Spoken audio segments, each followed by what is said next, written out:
자, 미래한국당이 어제 4.15 총선 비례대표 후보 명단을 발표했습니다. 그런데 이 명단을 두고 미래통합당 안에서 지금 발칵 뒤집혔다는 소식입니다. 이게 이유를 한번 알아볼 텐데 먼저 심재철 미래통합당 원내대표의 오늘 아침 발언부터 한번 들어보시고 이야기 이어가죠. 저희들이 영입했던 부분들하고 좀 차이가 좀 있고 좀 그러는데 뭐 아무튼 그런 것들을 포함해서 좀 얘기를 좀 해보겠습니다. 우리들의 의견을 얘기를 하는 것은 뭐 의견 개진은 충분히 할 수 있잖아요. 자, 일단 지금 들어온 소식이 하나 있는데요. 황교안 대표가 통합당이 자체 비례대표를 내도 되지 않느냐라는 지적이 있을 때 가능하다 이렇게 얘기했다는 거예요. 이게 지금 미래한국당에서 낸 게 우리 뒤통수 맞았다라고 지금 안에서 얘기하고 있거든요. 참 점입가경이라고 해야 될까요? 네. 지금 보면 오늘 지금 공병호 미래한국당 공관위원장은 자신의 유튜브 방송을 통해서 나를 뽑은 것부터 잘못이었다. 그렇게 이야기를 하고 있어요. 네. 그러니까 기본적으로 미래한국당과 지금 통합당이 보는 인재상은 다르다. 우리 우리대로 뽑았다. 날 뽑았으면 날 내가 이런 하는 거다. 공천할 줄 알았어야지. 그렇죠. 내 뽑은 거는 역사에 남을 것이다. 뭐 이렇게 지금 또 이야기를 하고 있어서 네. 전혀 수정하겠다는 의지가 없는 것 같아요. 자, 이렇게 될 경우는 지금 이제 통합당에서 지금 나오는 이야기는 그럼 차라리 우리가 그냥 따로 합시다. 내부에서. 아예 공천을 그냥 따로 해버립시다. 이런 또 이야기 나온다는 거예요. 이게 실제로 가능한 얘기입니까? 이게 예를 들어서 그냥 뭐 미래한국당 한국당대로 놔두고 예를 들어서 이제 지금 자신들이 지금 원래 그 비례대표 공천 당에서 안 하지 않습니까? 이제 그걸 그냥 해버린 방법도 있고 네. 아니면 또 하나의 새로운 정당들을 만들 수도 있는 것이고 정말 복잡한 계산들이 지금 있는 것인데 왜냐하면 지금 이번에 사실은 통합당이 원래 통합당 이름으로 영입한 분 같은 경우에 당선권에 든 사람이 거의 한 명밖에 없어요. 나머지들은 20번 이내에 나머지는 다 21번부터 윤주경 씨라는 이런 분이 다 배치가 됐거든요. 그렇죠. 네. 그러니까 이래 될 경우는 어떤 면에서 보면 지금 황교안 대표도 정말 뒤통수 맞다 한성교 대표한테 이런 이야기를 하고 있을 정도로 한편으로 보면 이제 반란으로까지 여겨지는 상황이니까 이제 이렇게 이야기를 하고 있는데 저는 이거는 어떤 면에서 보면 다 자멸하는 길입니다. 아시겠지만 지난 20대 총선 때 결국은 이 옥새 들고 나르샤 뭐 이것 때문에 결국 선거가 문제된 상황들을 뻔히 보셨지 않습니까?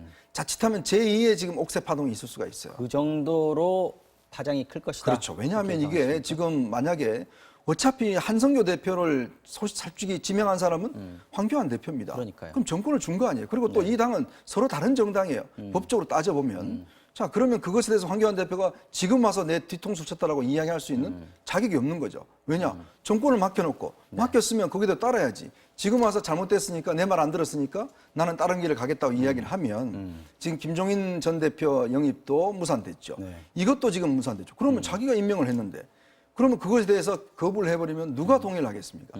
저는 이거는 사태 수습의 길이 아니라고 보고 어차피 인정할 수밖에 없습니다. 그러니까 내부적인 세부 조정을 통해서 해결하는 방법밖에 없지 지금 상황에서 이걸 다 들여엎겠다? 이럴 경우는요. 저는 20대 총선 재판일 가능성도 저는 크다고 봅니다. 이게 어떻게 보면 재밌는 상황일 수도 있는 것이 황교안 대표가 자기 비서실장까지 했던 분을 대표로 꽂아놓고 지금 이 일을 시작한 거란 말이죠. 근데 막상 뚜껑을 열어보니까 내가 생각했던 거랑 다르네. 이렇게 된 거예요. 결국은 인사를 냈던 사람이 책임질 수밖에 없는 이런 상황이 된 그럼 거죠. 리더십의 문제도 지금 다시 또 얘기 나올 수 다시 있을 또 것 얘기가 같아요. 될 수밖에 없는 거죠. 그러지 않아도 당 공천 문제를 가지고 김용호 공관위원장이 물러나고 말씀하셨던 것처럼 김종인 전 대표 뭐 영입하려고 그러다가 그것도 무산이 되어버렸고. 근데 그게 생각을 해보면 그렇게 큰 차이가 있는 게 아니었어요. 김종인 전 대표 영입하는 과정에서도 상임선대위원장 줄 것인지 아니면 뭐 공동선대위원장 줄 것인지 이 차이였단 말이에요. 또 황교안 대표 입장에서는 어찌 보면 종로 선거에 전력을 다하고 그리고 김종인 대표한테 이번 선거를 좀 맡겨보는 것도 가능했었을 것 같은데 왜 못 줬을까? 물론 이제 아주 복잡한 사정, 우리가 알지 못하는 사정이 있을 수도 있겠지만 그런 부분이 있고요. 그 한성교 대표 임명하는 과정에서도 사실은 한성교 대표는 깜짝 카드에 해당될 정도로 한성교 대표가 미래한국당 대표가 될 거라고 생각했던 사람들은 별로 없었거든요. 그것도 역시 황교안 대표가 했던 거란 말이에요. 공병호 위원장도 공관위원장도 제가 볼 때는 황교안 대표가 오케이 그래서 간 것 같아요. 지금 공관위원들은 황교안 대표가 임명을 못했다는 얘기까지 나오고 있거든요. 네. 그러면은 결국은 지금 한성교 대표하고 그다음에 공병호 위원장이 자기 정치를 하겠다는 얘기나 마찬가지잖아요. 마이웨이. 네. 이걸 우려했던 상황이 그대로 지금 벌어지고 있다는 겁니다. 지금 민주당도 뭐 정치개혁연합 가지고 얘기를 하고 있지만 이게 자꾸 이렇게 가버리면은요, 꼼수의 꼼수가 결국은 원칙을 이기지 못하는 상황으로 가는 것이다. 이런 국민들의 실망감이 생길 수 있다. 그러니까 가급적이면은 뭐 이게 현실 정치에서 불가피한 일이라고 한다면 어떤 당이든 거기에서 나오는 불협화음이나 잡음들을 최소화하는 방향으로 더 볼썽사나운 모습을 안 보이려고 노력해야 된다는 생각을 합니다. 이제 시작이지만 이게 파국으로 갈 것이냐 아니면 수습이 될 것이냐 이게 이제 궁금한 건데요. 파국까지는 안 될 거예요. 왜냐하면 진짜 그러면 말씀하셨던 것처럼 옥새 공멸이 될 파동이 나는 수 거고요. 있거든요. 네. 왜냐하면 지금 이렇게 그 위성정당 비례 연합정당을 만들거나 비례용 전당을 만들려고 한 이유가 30석 캡을 씌운 그 의석 때문이거든요.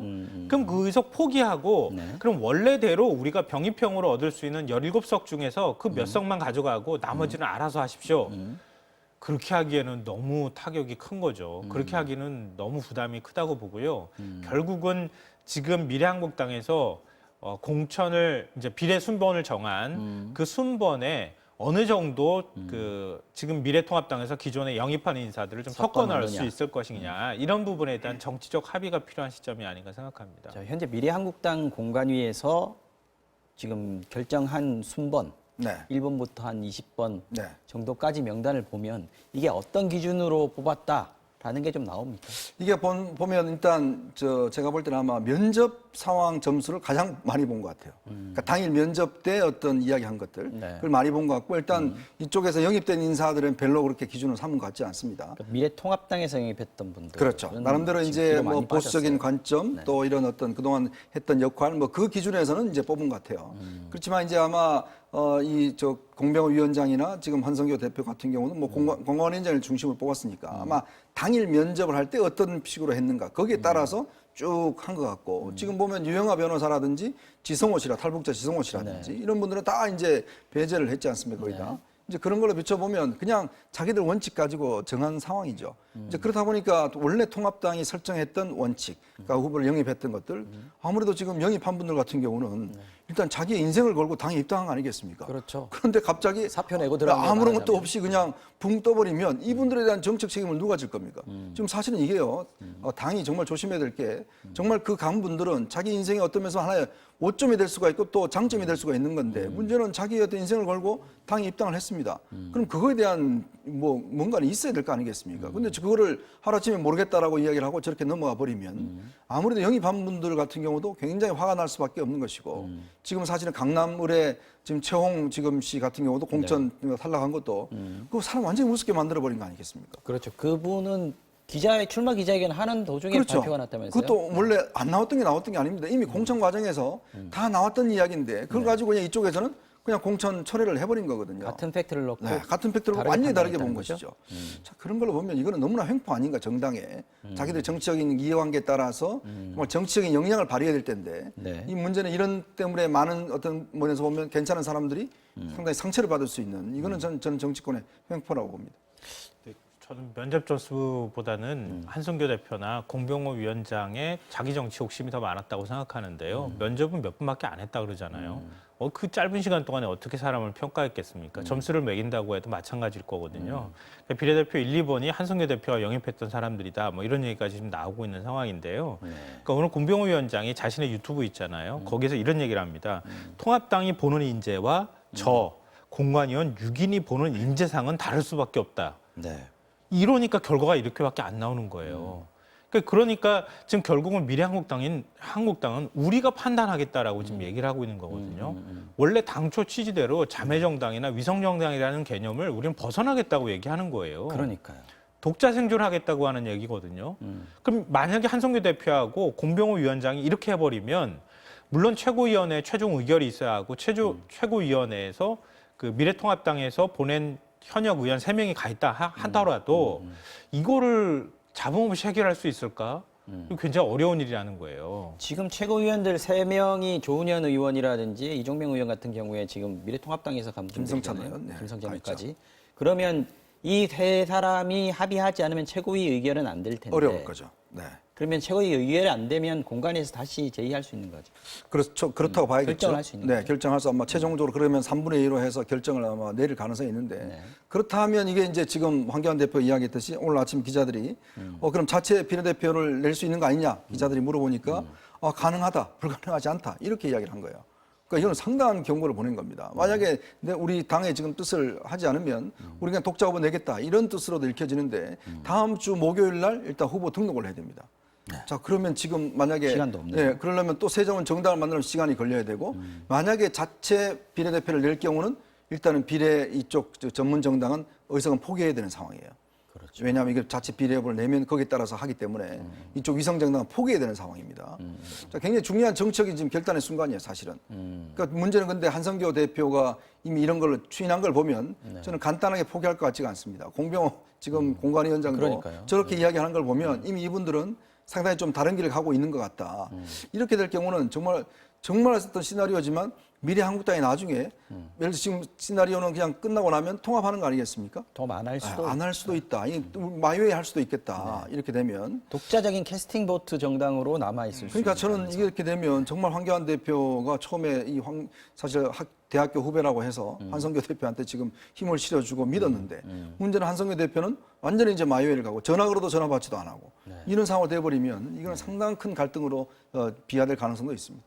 지금 막 총선이 끝나고 나서 아까 말씀하셨던 대로 독자적으로 다른 독자적인 정당으로 남아 있을 가능성도 지금 높아졌다고 봐야 되는 거 아닙니까? 그 제일 민주당에서 우려했던 게 바로 원내 교섭단체 되는 거예요. 그렇죠. 그러니까 미래한국당이 원내 교섭단체가 돼버리면 그 정도 20석 정도 갖출 수 있는 정당이 없거든요. 지금 상황으로 지금 정치판 굴러가는 것 보면 네. 그러면은 결국 보수 정당 2개, 민주당 하나가 될 수밖에 없잖아요. 그럼 민주당이 굉장히 우려했던 점이 만약에 자칫 그렇게 되면 현실화될 수 있다는 것이고요. 물론 뭐 성향이 뭐 고수기 때문에. 지금 정의당을 예전에 지금 미래통합당에서 계속 이중대 이렇게 얘기하지만 정의당하고 민주당하고 다르잖아요. 네. 그거랑 역시 마찬가지입니다. 당의 정책적인 이해관계는 미래통합당하고 미래한국당이 다를 수 있어요. 얼마든지. 그럼 서로 간에 견제하는 모양이 나올 수 있거든요.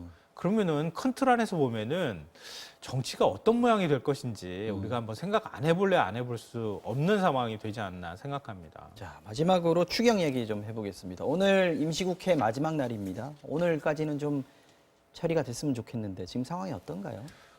굉장히 걱정했습니다. 사실 오늘 임시국회 마지막 날인데 네. 지금 예결위하고 정부에서 합의하지 못하면 다음 임시국회에서 처리해야 되는 거니까 시일이 그만큼 더 지나갈 그렇죠. 수밖에 지금 없잖아요. 하루가 급한데. 근데 조금 전에 다행히 합의가 됐다. 네. 11조 7천억으로 합의가 됐다는 소식이 들렸고요. 특히 이제 쟁점이 됐던 부분이 그 대구 경북 지역의 직접 지원금을 얼마나 더 증액시킬 것이냐. 네. 지금 현재 예산으로 잡혀 있는 부분을 보면은 의료 지원은 당연히 들어가 있지만 주로 소상공인 지원이나 이런 경우에는 대출이나 이런 것처럼 금융 지원이 조금 많이 들어가 있는 그렇죠. 경우가 있었거든요. 그게 한 7천억 규모였는데 여기에서 아마 제가 볼 때 1조 원을 더 증액하기로 합의를 했다고 하는 소식을 보니까 직접 지원을 더 늘렸다. 예, 직접 지원 규모를 좀 파격적으로 늘리는 방향으로 그렇게 아마 합의가 된 것으로 보이고요. 근데 지금 대구 경북만 힘든 건 아니잖아요. 그리고 뭐 전 세계가 역시 마찬가지로 제로금리 시대로 갈 만큼 뭐 위기 상황이라는 말이 나오기 때문에 네. 2차 추경이 불가피하다는 쪽까지 의견이 어느 정도 오고 가지 않았을까 생각합니다. 그래서 지금은 늘릴 거 늘리고 줄일 거 줄여서 원래 언한대로인 11조 7천억 원에 맞췄지만 앞으로 추경은 더 필요하다. 대통령도 지금 추가 추경 얘기도 또 꺼낸 것 아마 같아요. 2차 추경이 곧 있을 것 같습니다. 오늘 아마 대통령이 지금 긴급 회의를 해서 일단 비상이라는 용어를 오늘 17번 사용을 했습니다. 그래서 경제 상황실을 운영하겠다는 이야기를 했어요. 그만큼 지금 지금 주가나 이런 게 완전히 폭락하고 있으니까요. 이 부분에 대한 걸 필요하고 지금 전 세계적으로도 다들 정부가 나서서 지금 여러 가지 대책을 세우고 있기 때문에 우리도 여기에서 사실 할 수 없는데 문제는 이제 2차 추경을 어차피 지금 한 6조 원 규모 더 이상 이제 할 것 같은데요. 문제는 이게 아무리 추경을 하더라도 과연 이게 이제 어떤 필요한 곳에 우리가 적절하게 가느냐가 굉장히 중요할 것 같습니다. 특히 지금 생산 현장이 거의 흑자부도 이야기가 나오고 있거든요. 어떤 면에서 보면 지금 교육이 중단돼 있고 지금 일단 흑자인 회사도 지금 어떤 유동성 문제라든지 수출이 안 돼서 지금 문 닫을 수가 있는 상황이거든요. 네. 그런 측면이기 때문에 어떤 전반적인 보편적 지원보다는 실제로 정말 필요한 어떤 업체라든지 이런 곳에 어떤 집중적으로 투자하는 그런 좀 지혜가 필요하지 않나 싶습니다. 알겠습니다. 정치화호정용 오늘은 여기까지입니다. 김성환 정치평론가, 이현종 문화일보 논설위원 두 분과 함께 이야기 나눠봤습니다. 오늘 도움 말씀 고맙습니다.